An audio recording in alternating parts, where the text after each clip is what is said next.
heart structures, still in the cardiovascular circulatory system. And so focusing more on the human heart, which has 4 chambers, but remember that different animals have different numbers of chambers. Now, the human heart and mammals, birds, and crocodiles and alligators, those are the ones that have 4 chambers in the heart. 4-chambered hearts are the most efficient because they keep the blood separated completely, oxygen versus no oxygen or deoxygenated. That is very efficient because we don't want the oxygen and no oxygen to mix, because if it mixes, then that is not as an efficient system. So the human heart has 4 chambers. It is considered a double pump. One pump pumps to the lungs and one pump pumps to the body. The atriums are on the top and they are not as muscular. The ventricles are on the bottom and they are much more muscular. The ventricles are the ones that are doing most of the pumping and pumping to, they have the most contraction and the most pressure. They're pushing out to the other parts of the body. The atriums are much more relaxed. They don't squeeze very hard. They're more kind of a collecting, kind of a dumping area.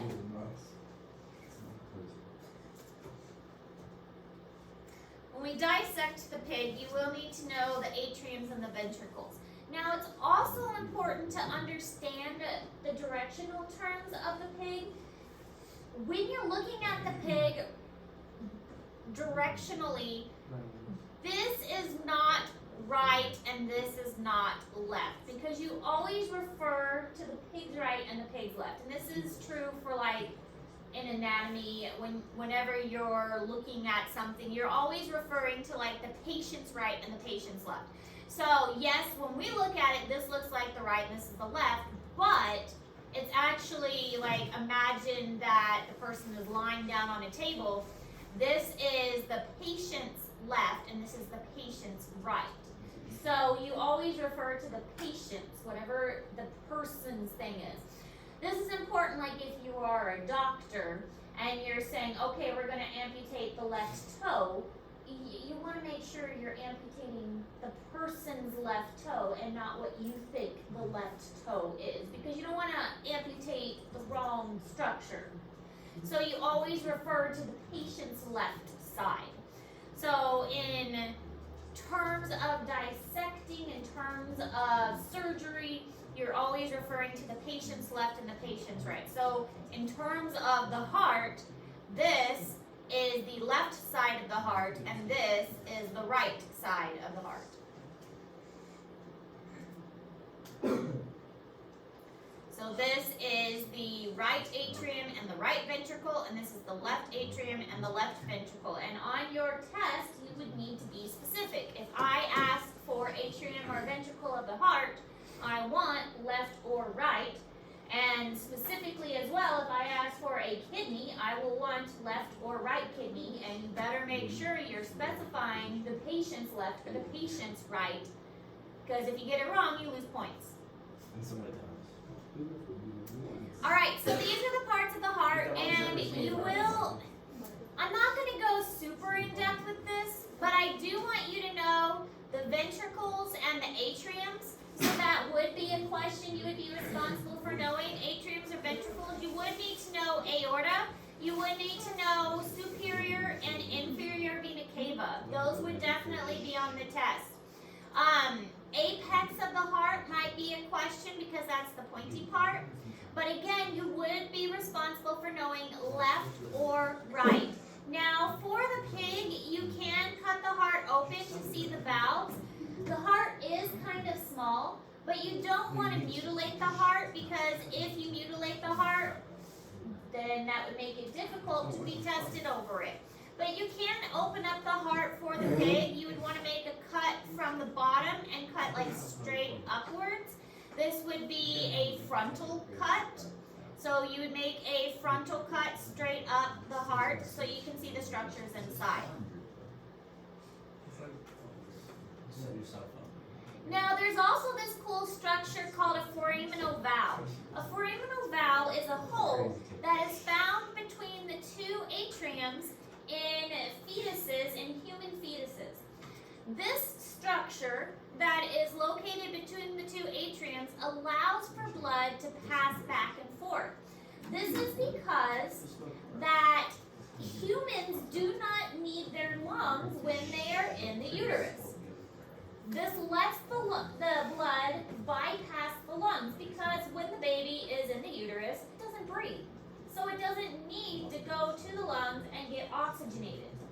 So this foraminal valve is a little hole in the atrial septum that allows the blood to kind of go past the lungs because it doesn't need to pick up oxygen from the lungs. So it goes past them. This hole does typically close after the baby is born, but sometimes you hear about a baby being born with a hole in its heart. Oftentimes that's referring to this foraminal valve that is left open. And so the baby has to have surgery to close this. If this is left open, then that means the baby is not getting enough blood and the blood is not traveling to the lungs like it is supposed to, and that's not good. That means the baby's not getting enough oxygen.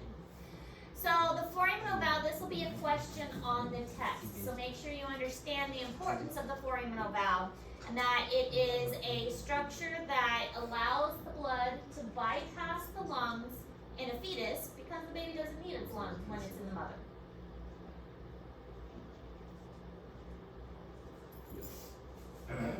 But this will definitely be a question on the test.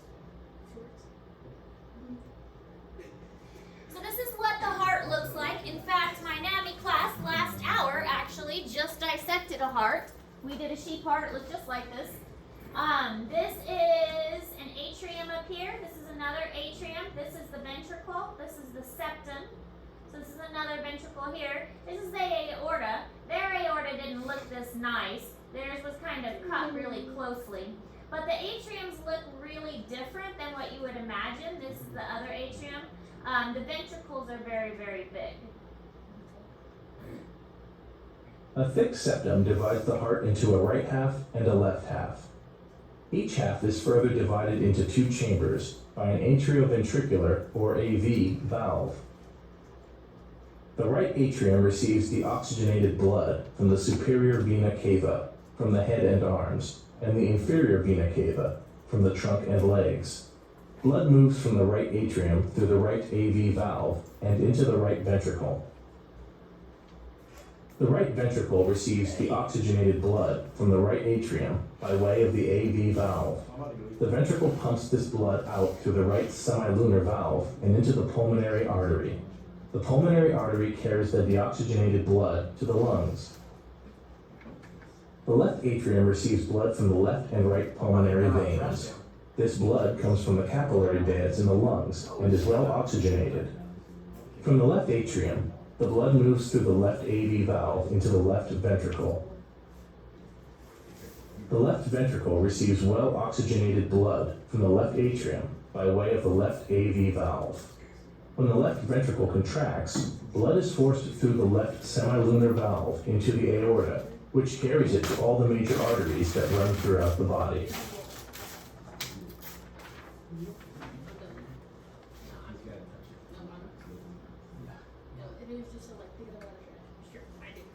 Okay, so we will definitely see these structures, particularly in the pig. The heart actually is kind of difficult to see in the pig until you break open that sac, which is called pericardium.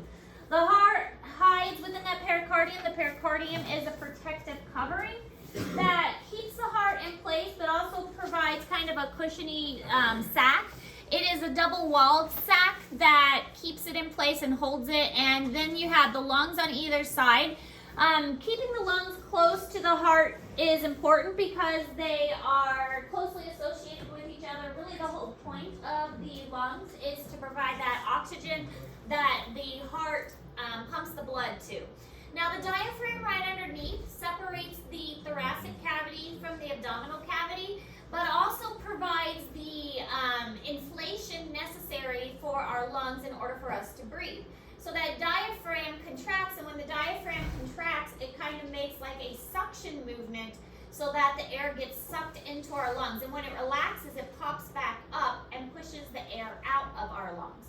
So the diaphragm is the main structure that is used for for breathing, really the diaphragm is only found in mammals. No other animals besides mammals have a diaphragm. So if we dissected something like a frog or a bird, we're not going to see a diaphragm. They all have different ways to breathe. Diaphragms are only found in mammals. Now, as far as the cardiac cycle, we have relaxation and contractions. So when your heart is relaxed, we call that diastole, and when it contracts, we call that systole. When we follow a cycle of contraction and relaxation, there are different times that the heart contracts and there's different times that it relaxes. We can hear this heartbeat sound, and when we hear the heartbeat sound, the sound that you are actually listening to is not the contraction or the relaxation. The heartbeat sound is caused by the valves snapping closed. Because we have valves in our heart to prevent the blood from flowing backwards and make sure the blood is always flowing in the right direction. So the heartbeat sound is caused by the valves shutting closed in our heart. So that lub-dub sound is our valves snapping closed. So kind of interesting.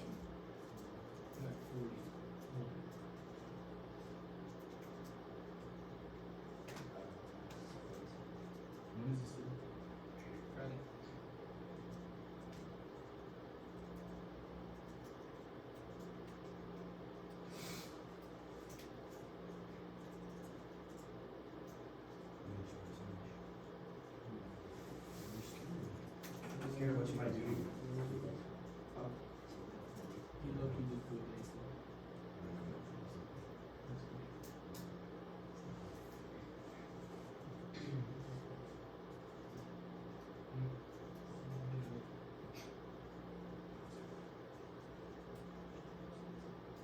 Nobody cares to choose.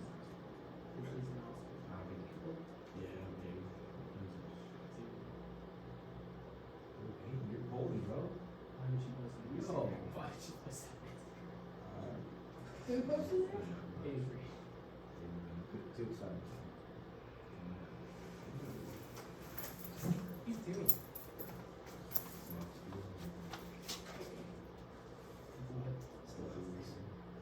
In the middle of ventricular diastole, the AV valves are open and blood flows directly from the atria into the ventricles.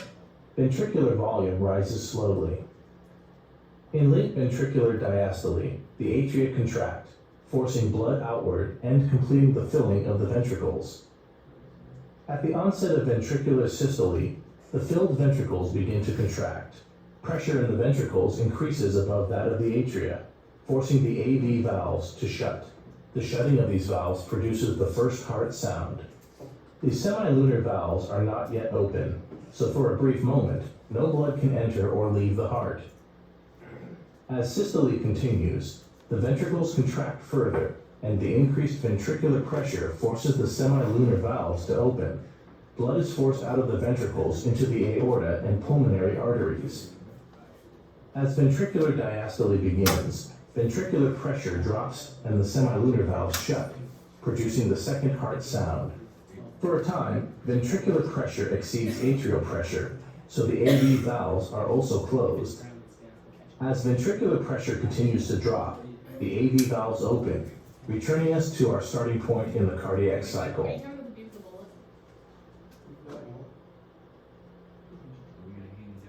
This picture is in Google Classroom. It just shows how the process works. Starting with the blood coming into the atriums, being squeezed into the ventricles squeeze and push it into the vessels, and then the process repeats itself. The ventricles are very strong because they have to push to the rest of the body. The atriums are pretty weak because they're just pushing into the ventricles. Now, the cardiac muscles themselves, they can be identified by having striations and intercalated discs and branching. The intercalated discs and branching allow the heart to be stronger, but also to communicate with themselves. Because the heart needs to be strong to push that blood through, but it also needs to be able to talk to themselves and talk to each other. So so that they can make sure the contraction is happening very smoothly. If they didn't have a smooth connection and a smooth communication, then the heart wouldn't beat in the way that it needs to. It needs to beat a certain way and make sure those contractions are happening. You don't want it to beat in a different pattern or contract in a different way than it's supposed to. Now, as far as the way that the heart beats, we have something called an SA node. The SA node is considered the pacemaker of the heart. The pacemaker of the heart is what sets the rhythm. Now, some people I'm sure you've heard of have an artificial pacemaker. That's when their SA node is not working correctly, and so they have to have an artificial pacemaker put in, usually underneath the skin, and this artificial pacemaker helps to set the rhythm of their heart. But the SA node is what sets our rhythm automatically for us when it's working correctly. So it makes an electrical signal that stimulates the heart to beat at certain times. This really, the nervous system doesn't really initiate this. It really kind of only adjusts it and strengthens it, but this is kind of separate from the nervous system. So the nervous system doesn't really initiate it. It just kind of adjusts it a little bit as needed.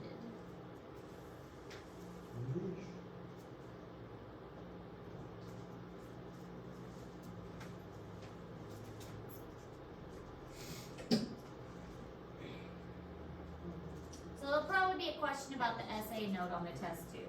That's a pretty important structure.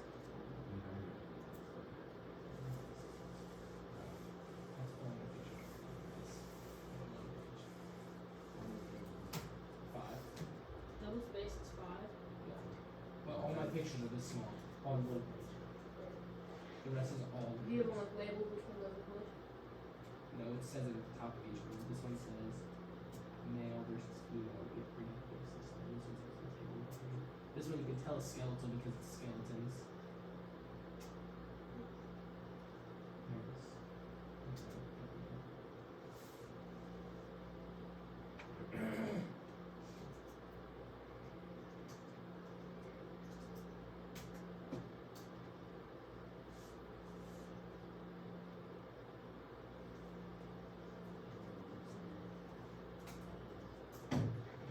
Today's kind of weird. I heard why that's. No? We bench. Bench chest, and What do you start with? What do we start with? bench. First thing is bench. And then after that you do rows, bench dips, and chin ups. Yeah, straight. For 3.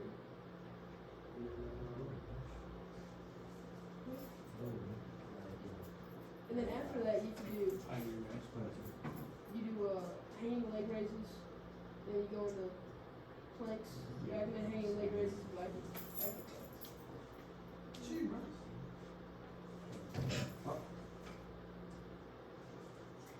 Alright, so this shows where the SA node is located. It's kind of on the upper part of the right atrium.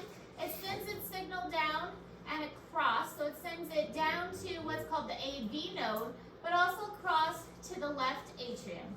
From the AV node triggers the signal to go down the interventricular septum, and then from there it squeezes upward from the apex, which is going to trigger the ventricular contraction up, and then that makes the blood go up to the aorta and to the pulmonary arteries.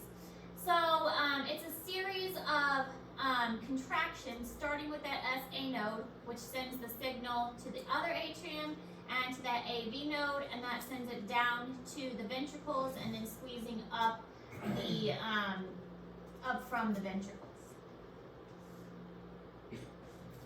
Alright, so blood pressure in general is the amount of force that's exerted on the inner portion of the vessels, and the highest blood pressure is inside the ventricles, which makes sense because that's where the squeezing is actually happening. The lowest blood pressure is inside the atria when they are relaxed, because that's where the blood is getting dumped in. But other than that, the highest blood pressure is the aorta coming right out of the heart. And then the lowest blood pressure would be in the veins, specifically the veins that are returning to the heart. So really though, the ventricles have the highest because they're squeezing, and the atria have the lowest because they're receiving the blood. So we have a series of vessels that are taking the blood through the body, and it goes from big to little, then back to big. If we were to draw it out, we have the capillaries are the smallest, and then it gets a little bigger, and then it gets even bigger.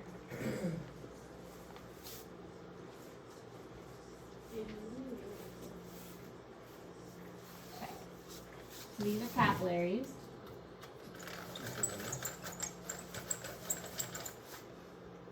And these are arterioles. These are arteries. No way. Who just said that?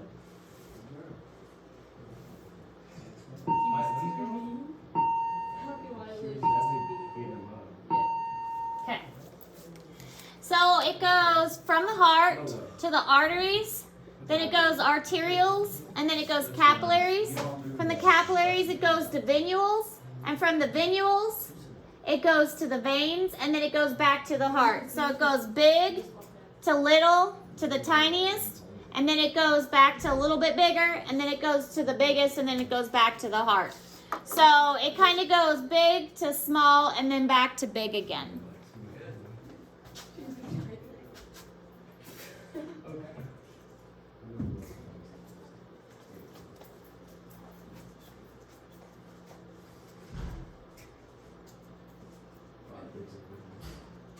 For sure.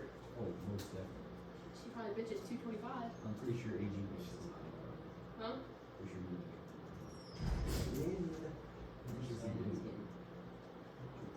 I don't know why I've done this. I put $10 in rest. I thought they were about to say I bet. You put 20? I know it's squats like off. No way. Some people are putting $100. Yeah, I know. I heard that. What happens if he loses? Eight. I think I Are we talking about Landon? Yeah. I heard about that. I put 10. I think my bench max is higher than yours now. People are betting that, well, he started it, that he can lift so much by the end of the year. 315. Yeah. Yeah, that's wild. He said he can only bench 225 right now. So he used to go That's a like big upgrade. 90 pounds in 2 months. Oh, that's what we're It's talking literally about. that is unheard of. That is God, It's it's not not possible. cool, Most people that like stick with the gym, it takes them more than a year to make that leap. He's like, I'm gonna do it in 2 months. I put in And then 10. agreed that he would do a I put blood 15 drug bucks. test. You told him? Yeah. Well, we all know he's 15. How much did you put in 20? I put in 10. Trace, how much you put in? What's Miles he up has- to? He's up to over $1,000. Over 1,000? If he loses, that's a lot of money. She loses, he has to pay out $1,000. Yeah. He says that he can call off whatever he wants. What? People give him, people love So money he on made this. a contract. Did he sign it? You better sign it. Oh no. Is our water falling? Yeah. I should put in another 10. I'm so confident. Honestly, I feel like you need I'm to go kind of big on curious this. how this is going to play out now. You guys have to keep me in the loop. I want to go bigger. I'm not betting. I would. You almost got But I'm I would say, yeah, I do not bet because I'm not going to bet. I can't by any trust means. the intentions or the general just thought process of somebody that's willing to make that bet.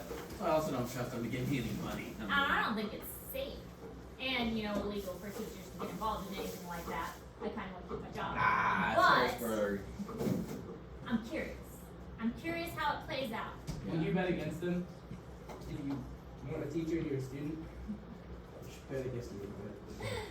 I am going to remain neutral through this whole thing. Mrs. Ayers has a brain on her head, which means she's got to bet against us. I'm pretty sure a lot of people are brains. I am curious how this is going to play out. Except for Okay, mine. so there will probably be a question on your test about the difference between arteries and veins.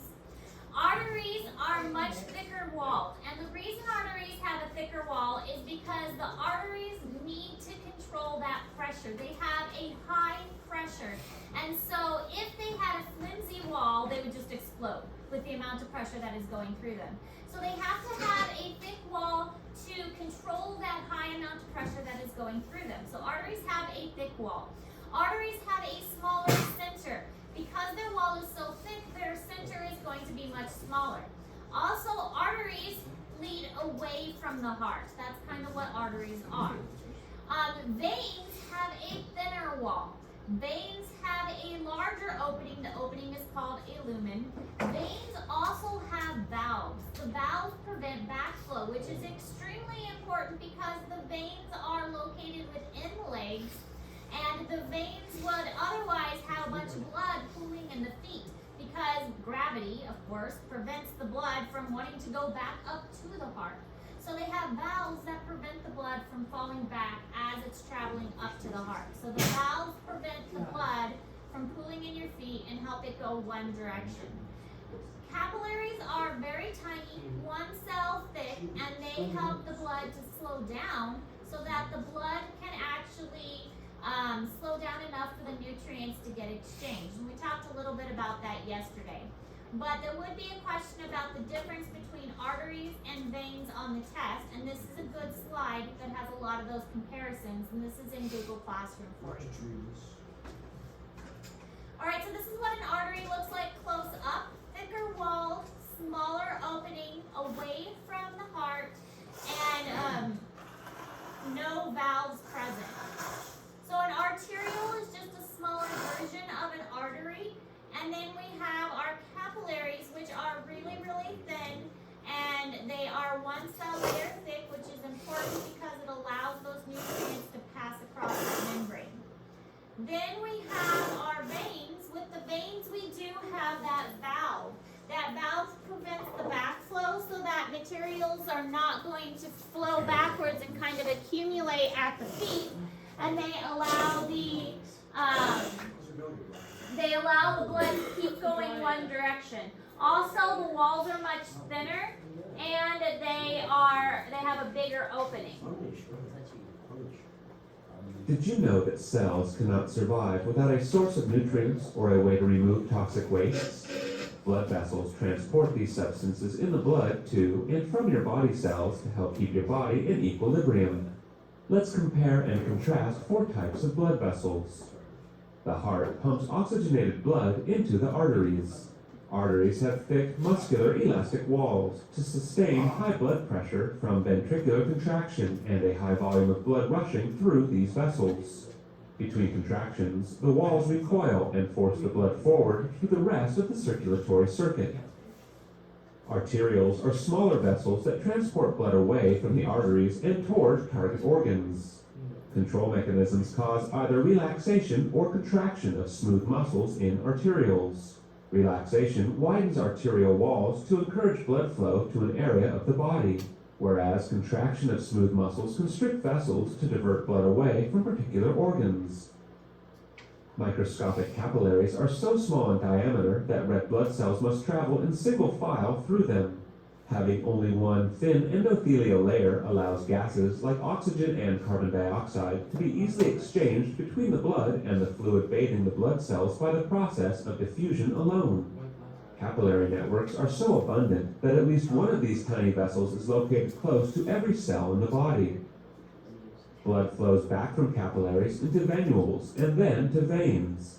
Veins have large diameters to transport mostly deoxygenated blood back toward the heart. Blood flows slowly through veins under low pressure, and thus veins do not have thick muscular walls like arteries do. Some veins, such as those in the limbs, have valves to prevent backflow in response to slow flow and gravity.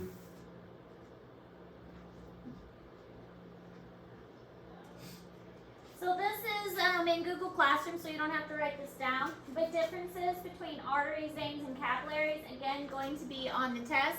Arteries usually carry oxygen, veins usually carry deoxygenated, but not always. Remember, it's reversed in the pulmonary circulation. Okay, also in Google Classroom, but it shows that the pressure is highest in the arteries and the pressure greatly lowers when you get to the veins. Now, blood flow is another thing. It's a little different than pressure because pressure is the amount of force exerted on the vessels. Flow is referring to speed. It depends on the strength and rate and resistance to flow. Adjusting the diameter is going to do that. So if you have a bigger opening, it's going to flow differently and it's going to help redistribute the volume. And tissues that require the most metabolic support are going to get the most blood flow. Where do you think has the most blood flow? Think of the parts of your body that need the most nutrients. Your brain. Brain is one of them. What's another? Lungs. Lungs is another. Okay, what's another? Your intestines. Actually, yes, because when you eat, you get a lot of nutrients, so that's another place that has a lot of blood flow. Heart. Heart, and your heart does need a lot of blood flow to it, okay? What about your muscles? Yes, they do. Yeah, so your muscles, places that probably don't need a lot of blood flow is your bones. I mean, your bones don't really need a lot. I mean, they need some. Parts of your tissues, probably not, like the surface of your tissue actually gets very low blood flow. Some of your nerves, not so much. Your brain does, but like your spinal cord, not really. But the places that are the big ones is your brain, your heart, and your digestive tract. Those are like the big three, and your lungs. Those are the big areas that need a lot of blood flow. It's where like most of your blood flow is diverted to. Especially like after a big meal. We just had lunch, so a lot of our blood flow is diverted to our digestive tract.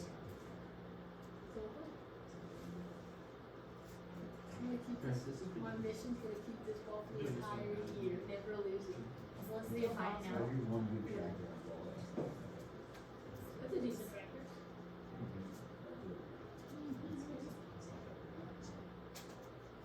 I don't know. This one. Yeah.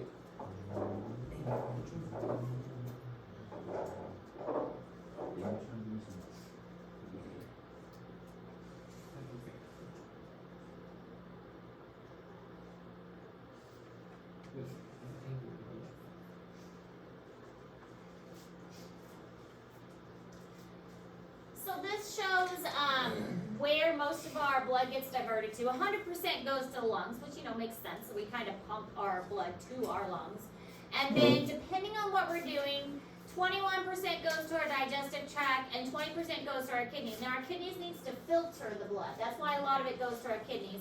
15% goes to our muscles. Again, makes sense because we're exercising. And then 13% will go to our brain, skin, bones, cardiac muscles, and all other organs. So really the big ones here, digestive tract, kidneys, and muscles and brain. Those are the big places that we're going to get a lot. Liver really doesn't get a whole lot. I mean, a little bit goes there. But digestive, kidney, and muscles and brain get most of the blood flow. Blood pressure, you guys have all taken your blood pressure before. What's a normal blood pressure? 120/80. 120/80 is the ideal, but most of the time you're not going to get a flat 120/80. It's around there. If you're around there, that's normal. Mine usually reads a little bit lower than that, like 110/70 or something. I'm always at like 135 on the top number. That's not good, honestly. Yeah, 135 is getting a little high. So usually they get more concerned if it's high and less concerned if it's low. I'm usually on the low end. Well, it's not fun to fat shame. Alright. Doesn't mean you're gonna be fat. Capillary beds are zones of diffusion between blood and interstitial fluids. So No, that's what. the point of the circulatory system is to carry things around. So once it's carried it to the place that it needs to go, it needs to drop it off. And that's what the capillary beds are for. Now the interstitial fluid is the fluid that surrounds the cells. So a lot of times it drops off what it needs to at the interstitial fluid so that it can disperse to the places around it. Usually osmosis and diffusion are the ways that it gets dispersed. And the processes of osmosis and diffusion, remember this happens naturally and goes from areas of high to low concentration or low to high concentration. So this allows things to flow naturally out of the blood or into the blood depending on what the body needs. If there's a lot of waste products, it'll flow into the blood. If there's a lot of oxygen in the blood, then it naturally flows out of the blood into the interstitial fluid.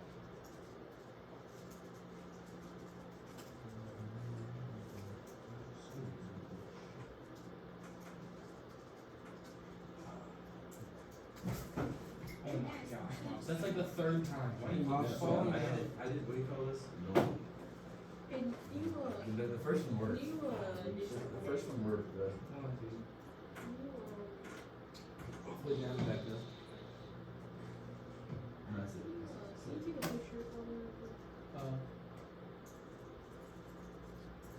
Yeah.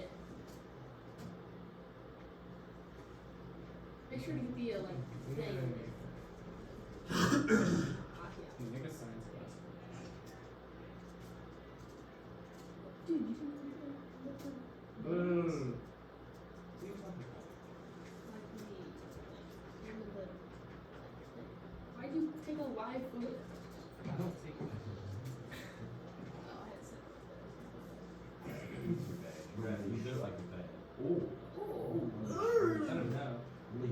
You're built like you. That's hard enough. Hey, you know what's wild? God. What's wild? You're saying golf practice. What's wild? Everybody did better than that. He is That is true. I did better than Yeah. that. Short range, short game. You know how wild it is? I had a crazy chance. So this picture shows how things diffuse in and out naturally, kind of giving you an idea of how the capillary beds have osmosis and diffusion occurring. We learned about osmosis and diffusion before, so we're not going to go into detail about that too much. Where is our tornado center Yeah, it's over there. Yeah, it's at the lunch club. Don't you realize it? In the parking lot. at? No. So I heard- veins I didn't transport know. blood back to the heart. Venules are the smaller, so again, we have capillaries, and then the capillaries go to venules, and venules go to veins. So venules are just small veins, like in between the capillaries and the veins. So veins, the definition for that is taking blood to the heart.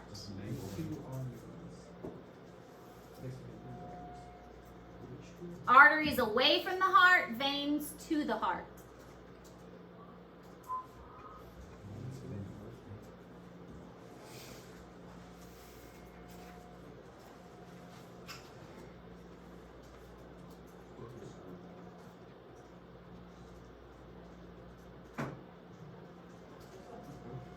Oh, we were just Hey, talking about hey. it.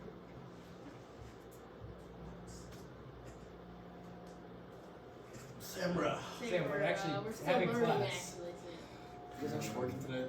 Yes, we work every Most day. days. I make them work pretty hard, actually. Yeah, if you don't understand, Sam, we gotta get out. Look at this packet. Well, it should be tough. It's not tough, really. It's TOUGH tough, not TUFF. Yeah, yeah.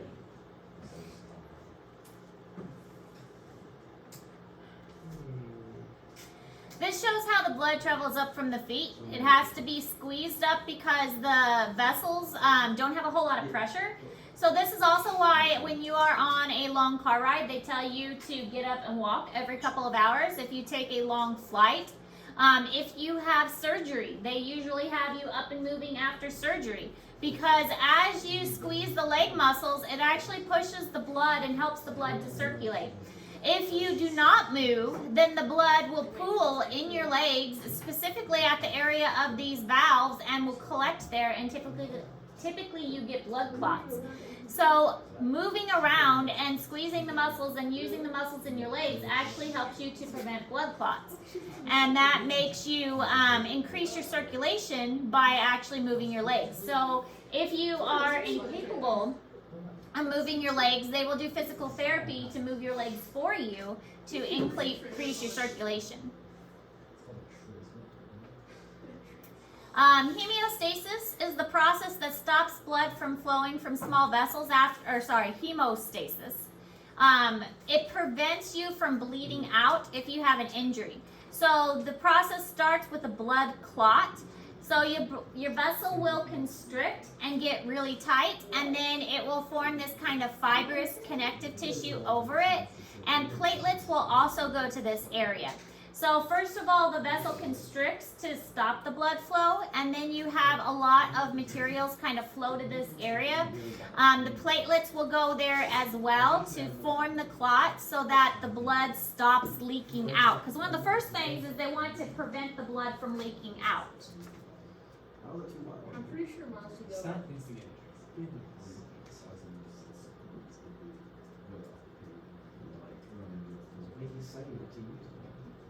know you're willing to instigate. I'm saying he just said that you know, he's Tricks to your consent. he's What do you mean? anybody He's instigating. that's wild. Good thing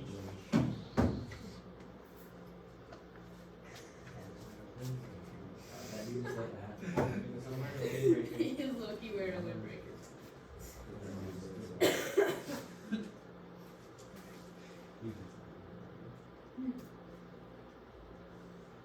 For what? Oh, wow. None of us heard of him. We don't care. Was it like so wild to the point where like, You get it. yeah.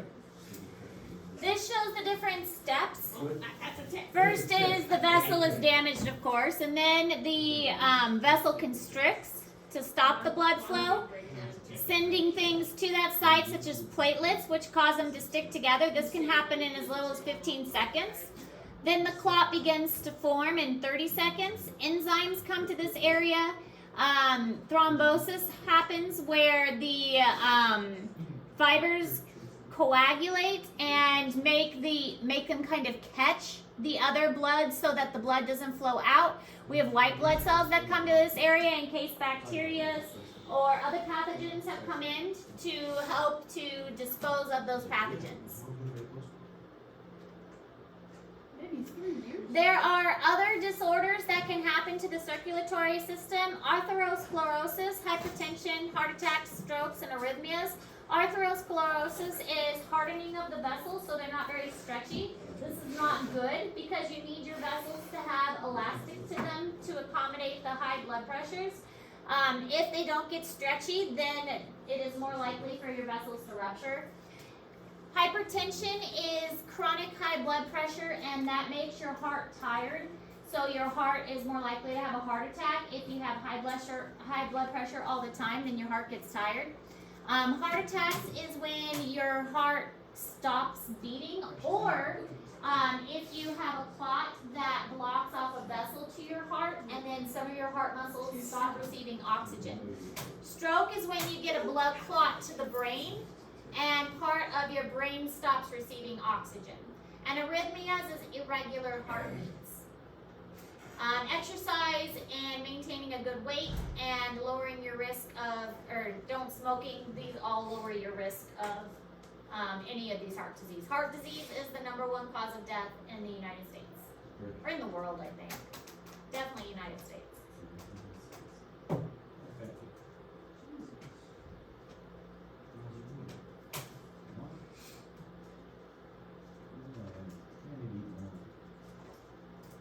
Low-key ones. You need to come up with.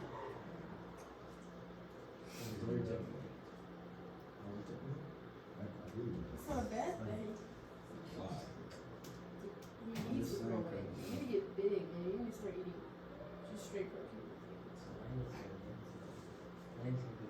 All you have to do is become super really heavy. Super really heavy. Yeah. And then you just bench it. Dude, I've literally been. This is what happens when, with atherosclerosis, you can get a buildup of materials in your veins. This is a fatty material. It makes the lumen or the inside not as open, so it can cause a high blood pressure because the blood can't flow as easily. She is not benching really hard. I wish you could bench too. If the vessels become blocked on the outside of your heart, then they can do what's called a bypass surgery, where they take vessels to bypass the clot, And so this is like a double bypass, but you might have heard somebody who had a triple or quadruple bypass, where they have to bypass multiple clots in the heart. These are different kinds of arrhythmias where the heart is not beating correctly. So it could be really slow, it could be really fast, or it could be all over the place. This is what a normal one should look like. Alright, and that's all. We almost ran out of time, but we made it. Guys, it says We made it just in time. 475 to 500 pounds is when